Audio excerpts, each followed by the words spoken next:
I first made my millions of dollars. The first time I ever became a millionaire was with Webcam Studio. Oh, really? I didn't know that. Yeah, this is how I first ever made money. I mean, I was a kickboxing world champion, but kickboxing's not boxing, right? Yeah. So I'd make like $100,000 a fight. You fight 2 or 3 times a year. You pay 20% to your manager. You pay taxes, but you're not rich. So you get like 30 to 40% of the money. Yeah. And I didn't consider myself rich, like 30, 40 grand chunks, twice a year, maybe 3 times a year, living in London. London rents, need a car. You're trying, you're not rich in any way. And that's actually the reason I retired, because I woke up one day and I thought, I'm giving 6 hours a day of absolute focus and energy to this. And I believe I'm smart enough that if I put that much tenacity into something else, I can be a multimillionaire. I truly believed that. I was like, I've realized now I've reached the pinnacle of kickboxing. My choice is either to change over to MMA, which I was offered to do earlier in my career, but at the time, the kickboxing contract paid more money. I had to pay the bills, so I went with kickboxing.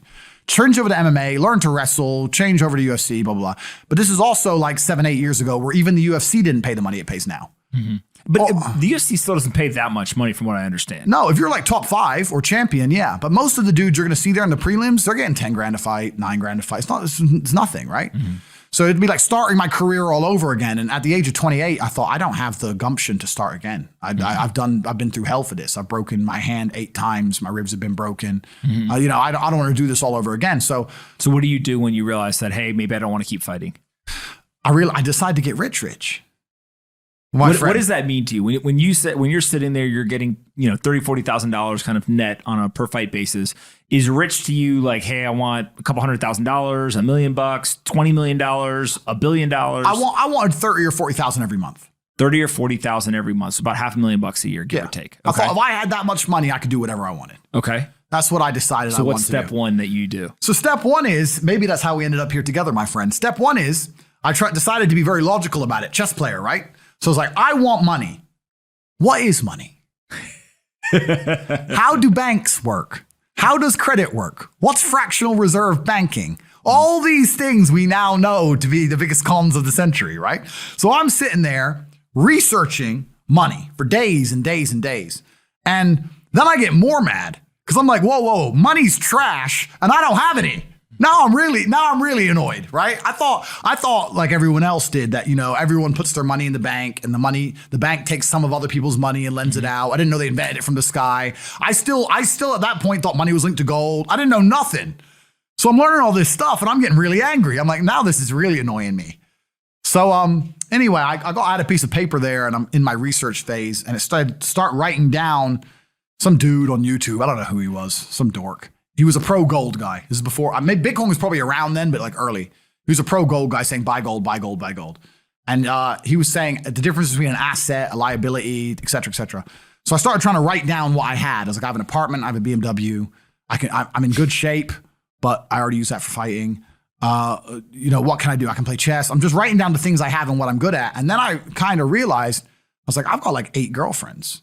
But because I was traveling the world, and if you win, you get a ring girl. It's kind of like she's banging the winner, right? You win a world title, you get to choose the ring girl you want. It's pretty easy, right? So I had a girlfriend in Slovakia, I had a girlfriend in France, I had a girlfriend in England, all these girlfriends. Do they know about each other? No. Okay. But they find out pretty soon.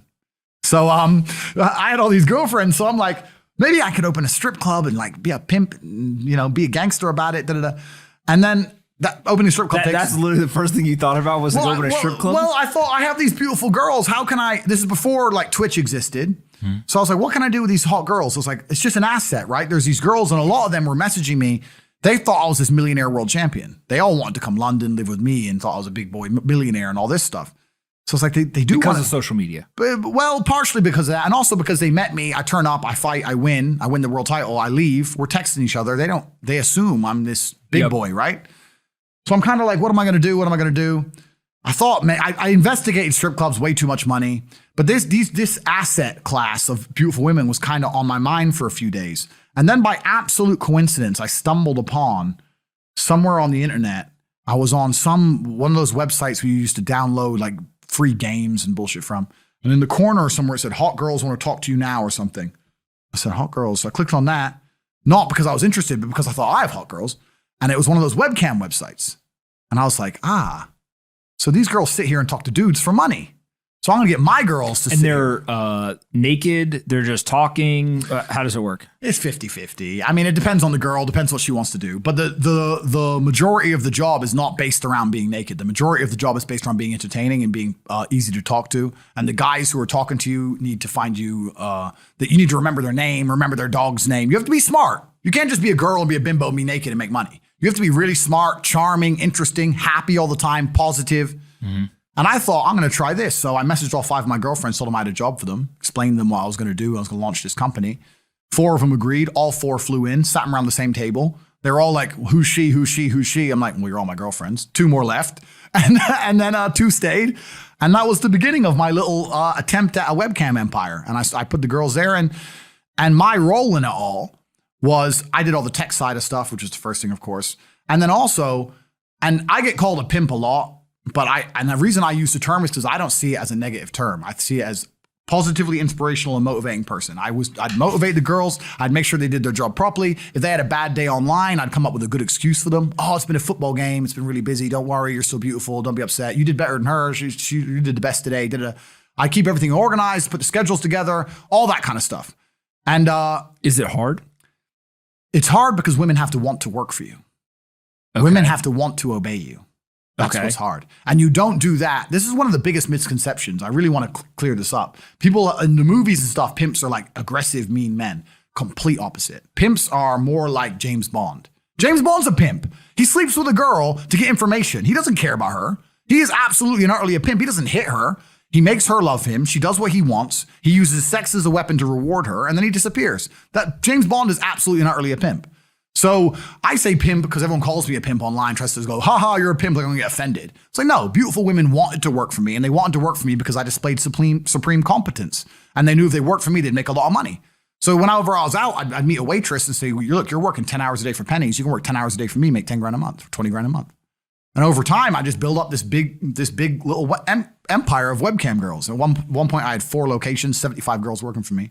And I was doing. And we say locations, like explain what goes into a location. I just rent houses. All right, so you rent a house, and in the house, you just literally, hey, go live here. There's like technology set up, and then you can basically just sit in front of the computer and literally be on the other end of one of these webcams, and guys are paying by the minute, by the hour, whatever, to talk to you. It's their choice whether they are doing it fully clothed, just talking, getting naked, whatever, and then you're taking some cut of it. Yeah, basically. So I had girls who would live in the house. And that was pretty impressive. I just broke down the webcam business. Bang, you done it, man. You nailed it. No background information. Yeah, you nailed it. You nailed it. You nailed it. So the girls who lived in the house would have set amount of hours they want to do, and then we'd have rooms that they could book in and do X amount of hours. A girl could come and do 1 a week or whatever. We'd have rooms they could share. And then, very much exactly like you said. They'd go online, they'd do their hours, they'd have their regular customers, they'd get their money.